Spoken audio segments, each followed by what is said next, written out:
तो है दोस्तों, आज हम लोग जानेंगे इस वीडियो में जो हमारे भारत का नया कानून लागू हुआ है, भारतीय न्याय संहिता 2023, उसकी जो धारा है उस धारा में बहुत सारे प्रावधान हुए हैं। ठीक है, तो आज हम लोग जानेंगे कि धारा सब सेक्शन 5 से लेके 8 तक हम लोग जानेंगे कि धारा 2 का सब सेक्शन 5, 6, 7, 8 क्या प्रावधान करता है, क्या बताता है। ठीक है, तो इस वीडियो में हम लोग आज ये जानेंगे।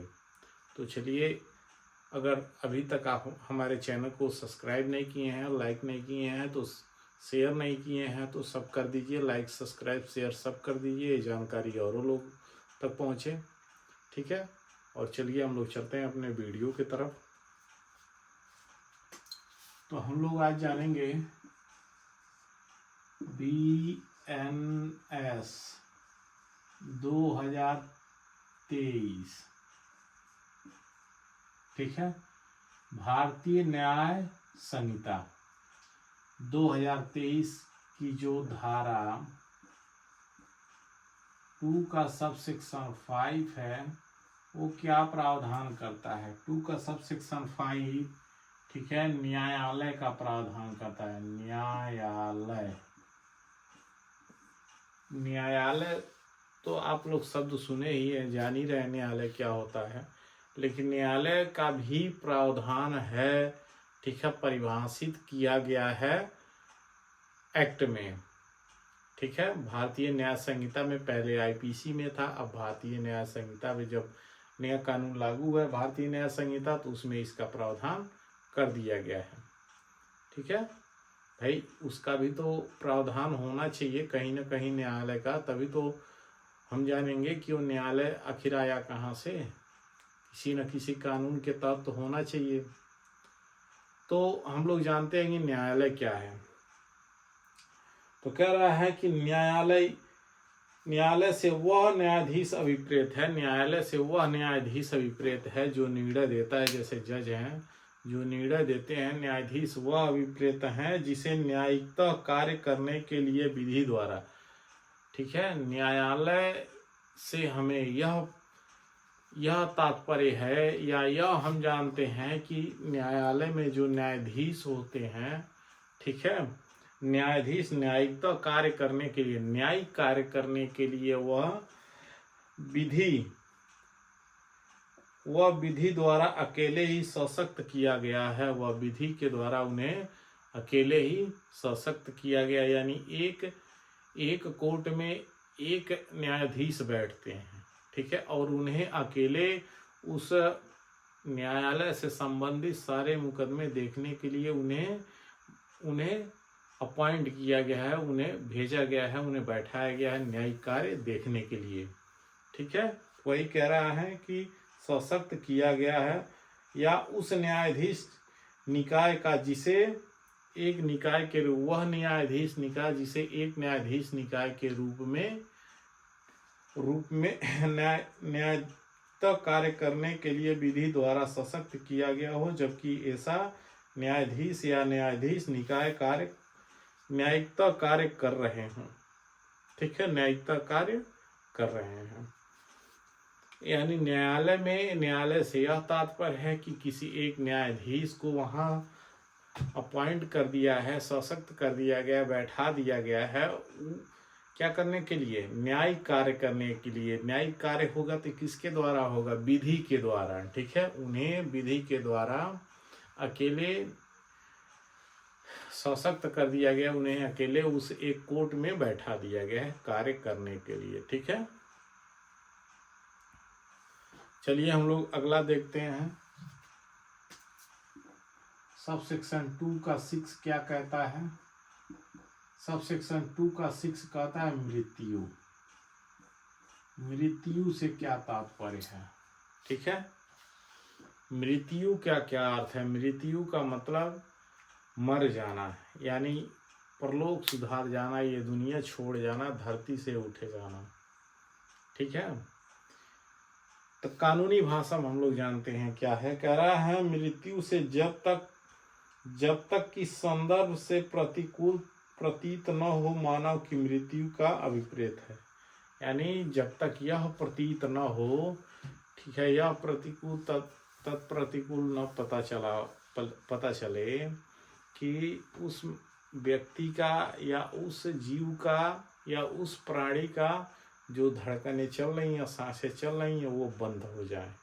ठीक है, जब तक ये ना पता चले। अगर ये पता चल जाता है, तत्प्रतिकूल अगर पता चल जाता है, ठीक है, यानी वह व्यक्ति मर गया है, उसकी मृत्यु हो गई है। अगला है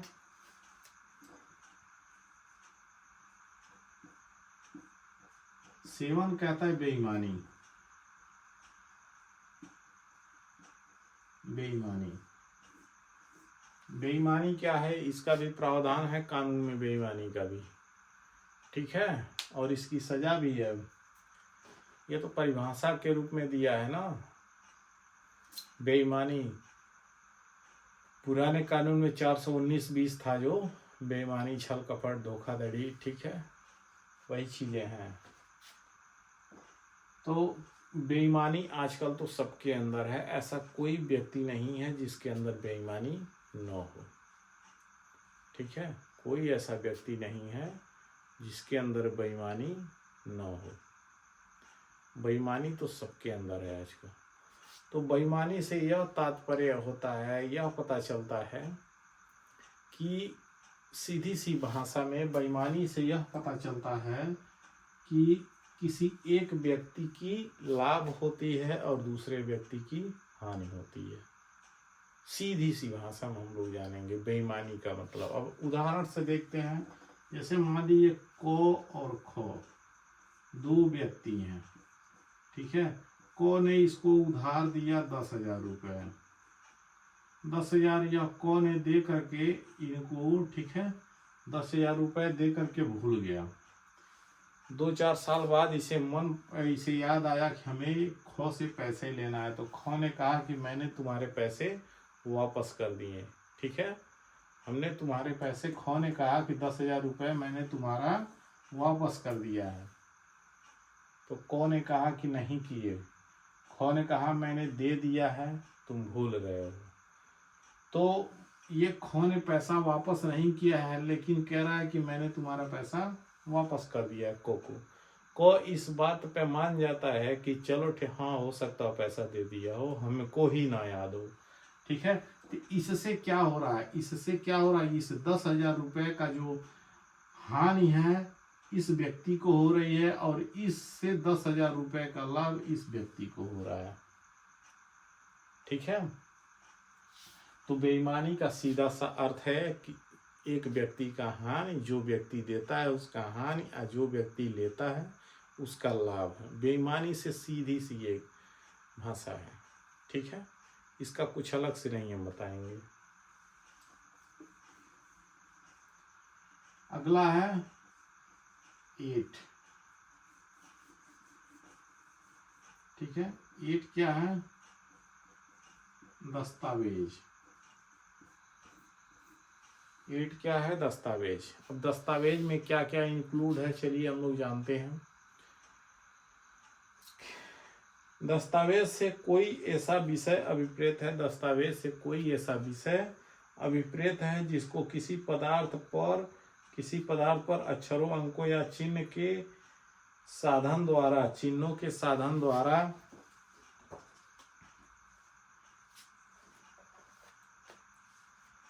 द्वारा या उनसे एक से अधिक साधनों द्वारा अभिव्यक्त या वर्णित किया गया हो, और इसके अंतर्गत ऐसे इलेक्ट्रॉनिक और डिजिटल अभिलेख भी हैं जो उस विषय के साक्षी के रूप में उपयोग किए जाने को आशयित हो या उपयोग किया जा सके। कहने का मतलब ये है कि दस्तावेज से यह पता चलता है, दस्तावेज वह होता है, या दस्तावेज से यह तात्पर्य होता है कि जिसको किसी भी पदार्थ पर अक्षरों, चिन्हों या किसी साधनों द्वारा या एक से अधिक किसी साधनों द्वारा उसे लिख दिया जाता है, चिन्हित कर दिया जाता है, या किसी इलेक्ट्रॉनिक डिजिटल के माध्यम से उसे क्या किया जाता है, अभिलेख किया जाता है, यानी सुरक्षित करके रख लिया जाता है, और वह साक्षी के रूप में, गवाह के रूप में उसका प्रयोग किया जाता है। ठीक है, उस लिखित का या चिन्ह का या अभिलेख डिजिटल का या इलेक्ट्रॉनिक माध्यम से जो भी उसे सेव किया जाता है। ठीक है, ये सब क्या कहलाता है, ये सब दस्तावेज कहलाता है। अगर आप लिख करके किसी कॉपी पर कहीं रख रहे हैं, ठीक है, तो वह आपकी हार्ड कॉपी होती है। और अगर डिजिटल के माध्यम से आप कहीं, इलेक्ट्रॉनिक डिजिटल के माध्यम से कहीं आप सुरक्षित फ़ोन में या लैपटॉप में, कंप्यूटर में, मेमोरी में कहीं या ईमेल पे उसे कहीं भी आप सेव करते हैं, सुरक्षित रखते हैं, तो वह सॉफ्ट कॉपी होती है। ठीक है, वह सॉफ्ट कॉपी होती है और वह सुरक्षित होती है एक दस्तावेज के रूप में, और उसे हमेशा गवाह के रूप में, ठीक है, साक्षी के रूप में उपयोग किया जा सकता है। किसी संविदा के निबंधनों को अभिलेख करने वाला लेख, किसी संविदा को निबंधनों को अभिलेख करने वाला लेख उस संविदा के साक्ष्य के रूप में उपयोग किया जा सके या दस्तावेज कहलाता है। ठीक है, बैंक कार्ड पर दिया गया चेक दस्तावेज होता है। बैंक कार्ड पर दिया गया चेक क्या होता है, दस्तावेज होता है। यानी आप जब पैसे निकालने जाते हैं और जब चेक देते हैं, आप चेक पकड़ाते हैं, तो वो भी क्या है, एक दस्तावेज है आपका। मुख्तारनामा एक दस्तावेज है। ठीक है, दस्तावेज के रूप में प्रयोग किया जाता है। मानचित्र या रेखांकन जिसको साक्ष्य के रूप में उपयोग, मानचित्र या रेखांकन जिसको साक्ष्य के रूप में उपयोग में लाने का आशय हो या उपयोग किया या उपयोग में लाया जा सके, यह भी क्या होता है, एक दस्तावेज होता है। ठीक है, तो ये रहा हमारे नए कानून की नई धाराएं। ठीक, आई होप कि आपको समझ में आ गया होगा। समझ में आया होगा तो वीडियो को लाइक शेयर सब्सक्राइब जरूर कर दीजिएगा। Thank you.